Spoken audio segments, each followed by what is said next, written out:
Welcome to Storytelling.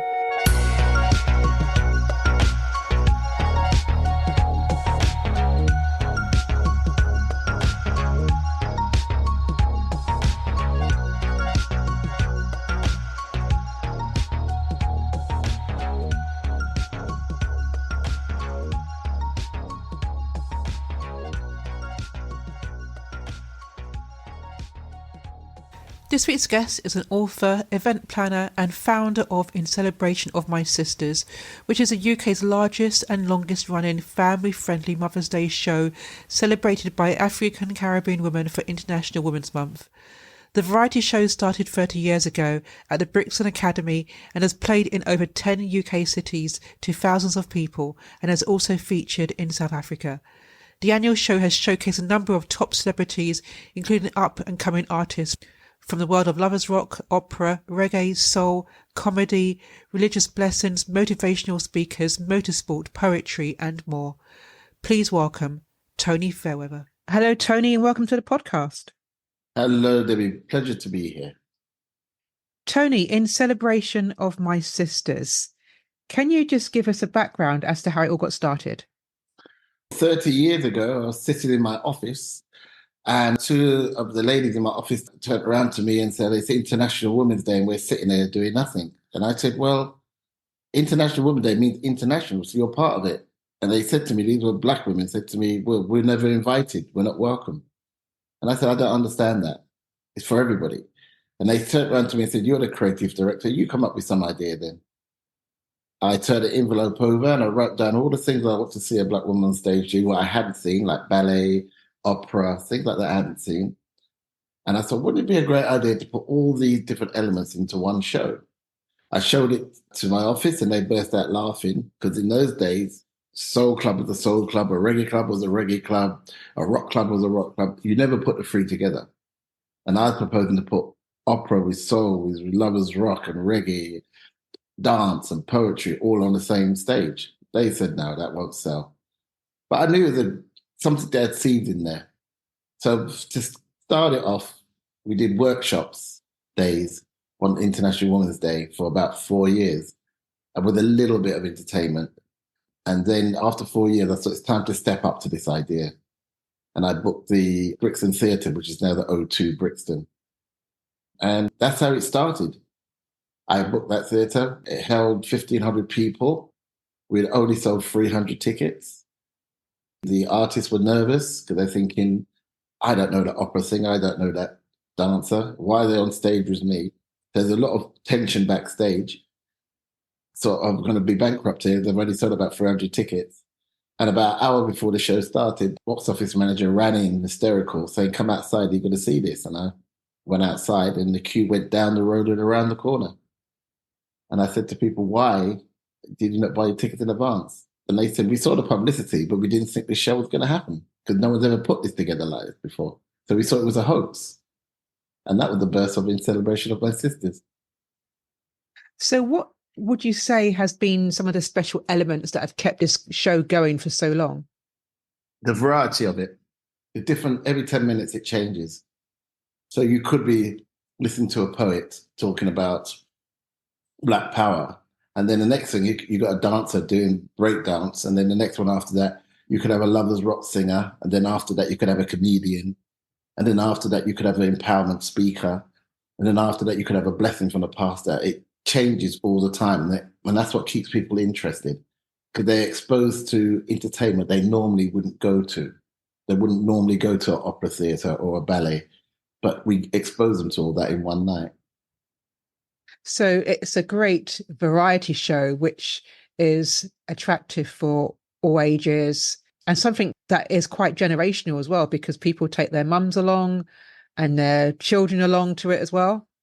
Well, it's been 30 years. If you think that some people brought their kids along, they're now coming up to me and say, this is their child or their child's child. So it's very multi-generation.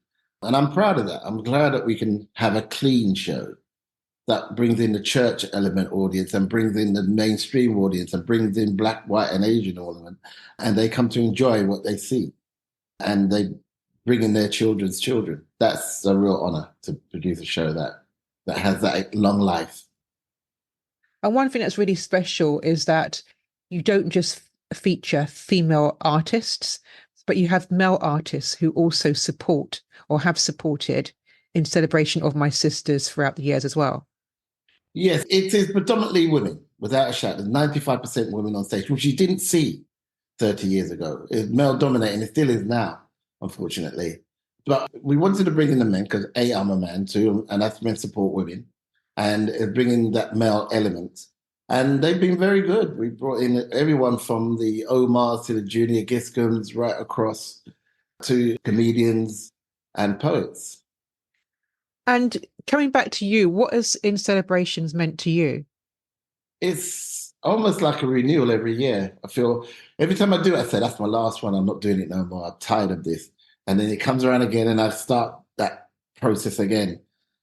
It's a renewal. It's like seasons. Winter comes around once a year, spring comes around once a year, and it feels like that. It gives me energy to start again. But 30 years, I'm tired. I am tired. So I don't know where I'm going to go from here. But I enjoy it. I enjoy watching new talent come through. And then we've had people like Shola Amma when she was a young singer, Desiree when she just started out, Karen Wheeler from Soul to Soul. There's so many people who've come through our boards. Gina Yashir, Yolanda Brown, when the saxophone was bigger than her and she was a young pop. These all broke their new way of playing on our stage because we gave them ideas and we said to them, try it this way, let's do it this way. And they got their confidence up because they've never played before a 1,000-seater. They've only been used to like 100 people watching them. So it's a training ground for them, but also it's a nice way of exposing the audience to new talent. In Celebration of My Sisters is mostly for a UK audience. Any plans to take this international? We did a show in South Africa. We were invited by the Nelson Mandela Children's Fund. And I just took the production team there. We did artists that were there. And we did a mini version of the show in Soweto. It was really, really amazing and raised some money for the Children's Fund. And it was really nice to do that and meet Mandela's family. I'm very proud of that. And he filmed a message that we're going to show when we show it this year, thanking us for what we did. And I'm very proud of that. Very proud of that. What do you think the next 30 years has in store for you? If God spare my life, I don't know if I will be doing this. I want to hand it over to my daughter and let her run with it. Get some young blood in, young ideas, new ways of doing things. Things have to change. Generations have to move on. And the show has to develop. So I need to step aside now and let the next generation take it forward. What does International Women's Day mean to you? Now I see it as a great day of rejoicing women, all women, Black women. Before we came along with this show, it was mainly white women, lesbian women, who had International Women's Day. Black women were not included. It's just a fact. It wasn't. They were never welcome. Now they're welcome to the table. Things have changed in 30 years. And this show is a beacon of that. So I'm very proud to be part of that history-making part. If it's my legacy, then my legacy would be In Celebration definitely changed the way people had perceptions of Black women for International Women's Day. Tony, I just want to thank you so much for sharing the story about In Celebration of My Sisters. There are 2 shows coming up in March in London. And if anyone would like further details, then please follow links in the show notes. I hope I see all of you at the show. I hope you come up to me and say hi. I hope you bring your families along and your children's children so they can experience what is a fantastic night out. If you would like further details about In Celebration of My Sisters, then please follow links in the show notes.